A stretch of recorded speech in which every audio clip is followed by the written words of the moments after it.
Game changer కూడా వస్తుంది కదా, ఎలా అనిపిస్తుంది? మామూలుగా ఉండదు. 2.5 years వస్తుంది ఈసారి, మామూలుగా ఉండదు.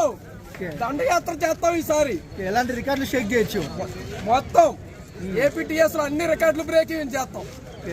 జై చరణ్. లుక్స్ ఎలా అనిపించాయి? లుక్స్ అయితే పిచ్చి పీక్స్ లో ఉన్నాయి, అసలు ఒకటి మామూలు లేదు. శంకర్ అన్న ఒక రేంజ్ లో చూపించింది, మాకు చాలు. ఇంకా అది ఏ సినిమాలో ఇన్ని లుక్స్ లో చూడలేదు రామ్ చరణ్ గారిని, అసలు చూడలేదు. న్యూజిలాండ్ సాంగ్ లోనే ఒక 20-25 లుక్స్ ఉన్నాయి, ఆ సాంగ్ చాలు మాకు అసలు. అంటే చరణ్ గారి సినిమా వస్తేనే పండగ, అలాంటి పండగ రోజు దిగుతున్నారు కదా, మామూలుగా ఉండదు ఈసారి సంక్రాంతి. మాకు సంక్రాంతి ముందే స్టార్ట్ అయితే జై చరణ్, జై చిరంజీవి, జై మెగాస్టార్. ట్రోల్ చేసే వాళ్ళకి ఏం చెప్తారు మరి?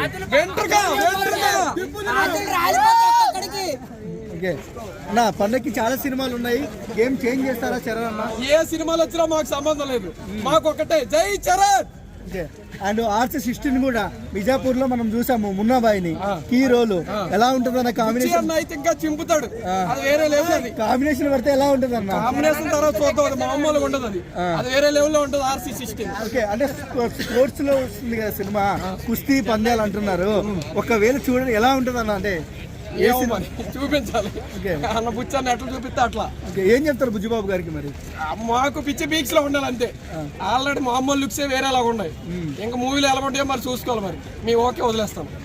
జై చరణ్, జై జై చరణ్. ఓకే, మన కళ్యాణ్ గారిని చూస్తున్నామన్నా, అలా పాలిటిక్స్ లో గేమ్ చేంజ్ చేస్తున్నారు. ఈసారి రామ్ చరణ్ గారు ఏం చేస్తారు మూవీలలో అంటే అర్థం కాదు. అంటే మనం చూస్తున్నాం కదా, గేమ్ చేంజ్ చేస్తున్నారు పాలిటిక్స్ లో.